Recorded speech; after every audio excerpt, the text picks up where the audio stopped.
Job B. भाशणाची दुसरी सांखोळ. जॉबाची खाशा उतरां ताचेरूच पोत्ततात. चॅप्टर 15. तेमानचो एलिफाज उपरांत उलयलो. खंयचो शाणो मनीस असलीं पोलकी वाऱ्यावेलीं उतरां उलोवन वाडविवाड करीत?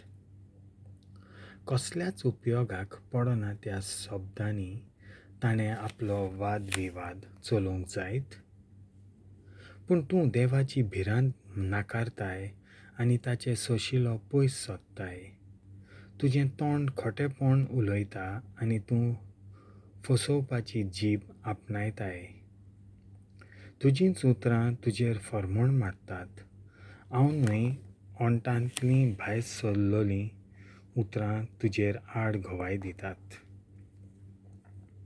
देवान दोंगर रचचे आदीं सगळ्यां परस पयलो जल्मलोलो मनीस तो तूं काय कितें? देवाचे सोबेन थारायलेल्यो येवजण्यो तुवें आयकल्यात तर? मनशा मोदें फकत तुका एकल्याकूच शाणेपण फावो जालां आनी जाणा ताचे परस तूं कितें अदीक जाणाय? आमकां समजणी आसा ताचेहून तुका कितलीशी आसा? तुज्या पांयच्या परस अदीक वर्सां जियेलोलो पिकलोल्या केंसांचो मनीस आमच्या बरोबर आसा.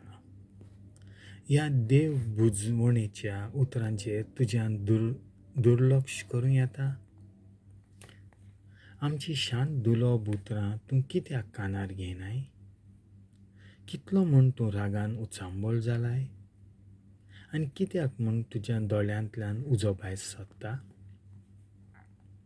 जेन्ना तूं तुजो राग देवाचेर ओडटाय तेन्ना तुजे जिबेवेल्यान तुरतुरीत उतरां भायर सोदतात. खंयचो मनीस निर्मळ जावं येता? एके अस्तोरेक जल्मलोलो कोणूय प्रमाणीक आसूं येता? देव आपल्या भक्तांक लेगीत पातयेना. ताचे नदरे मुखार सर्ग वाशी लेगून निर्मळ वसतात. तशें जाल्यार कितलो म्हूण दुस्वाशी आनी भ्रश्ट तो उदका परी नश्टपणान पियेता? म्हजें आयक, म्हजे लागीं तुका एक शिकवण आसा. म्हजो स्वताचो अनुभव हांव तुज्या फुड्यान दवरतां. तेच परी जाणाऱ्यांच्यो सांगण्यो ज्यो तांच्या पुर्वजांनी तांकां लिपूंक नात. तांकांच तो देश दिलोलो आनी परकी मनीस थंय तांचे मदें जिवंक नात. सगळ्या आपल्या जिवितांत खोटो मनीस तळमळटलो आनी वळटलो. दारूण मनशाची वर्सां मेजलोलीं आसतलीं. ताच्या कानांनी आकांताच्यो किंच्यो साडटल्यो आनी ताच्या धादोसपणा वेल्यार भस्म करपी ताचेर गुरी घालतलो. काळोखांतल्यान भायर सरपाचो ताका विस्वास ना, कारण खंय तरी एक तरवार ताचो जीव काडूंक रावता म्हूण तो जाणा. आनी गीत तांचें मोडें खावपाक रावतात. आपलें निसणटण लागीं पावलां म्हूण ताका खबर आसा. आक्रमणाक तयार आसलोल्या राजा परी कालोखी काळ ताचेर आकांत हाडटा. निर्भाग आनी खोंत ताचेर गुरी घालता. कारण देवाचेर हात उखलता आनी सर बलिश्टाचो हुकूम मोडटा. रागान आपली तकली जोखून आनी पेंगटां साजोवन ओटान मस्तेपणान आपलें वजनादीक धाल उबारून तो देवाच्या आंगार झुजूंक धांवता. ताचें तोंड सगळेंच फुगलां आनी ताचीं पेंगटां चरबेन मजबूत जाल्यांत. आपणें पाड केलोल्या शारांचो आनी धनी सांडून गेलोल्या घरांचो ताणें ताबो घेतलो. पूण अखेरेक तीं शारां आनी घरां निसणटणाक बाद जाल्लीं. तो चड काल गिरेस उरचो ना. ताचे लागीं आसलोलें कितेंच तोगचें ना.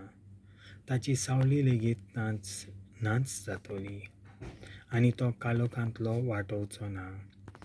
उज्याचो दोग ताच्यो कोमऱ्यो करपयतलें आनी फुलांचो चोर वाऱ्यान उबून गेला. झाडा भाशेन ताचो भेस जातलो. जरी पिशापणान ताणें आपल्या मोठ्यापणाचेर विस्वास दवरलो तर ताची भूल जातली. वेळ पावचे आदींच ताचे खाजूर माड भावतले आनी ताचे खांदे केन्नाच पाळेवचे नात. आपले पिकोनास्लोले दाku zhoddoitolê dak-veli भाशेन आनी आपले फुलांचे चोंवर zhoddoitolea zoitunachea झाडा भाशेन तो जातलो. देवाक मandi naslolea mon'xa संसत जावची ना आनी लॉन्च घेवन बांदलोलीं घरां उजो लासून उडयतलो. दुस्वास येवजितल्यांक संकट फावो जाता. तो आपल्या अंतस्करणांत फसवणी पसरायता. देवाचें उतर हें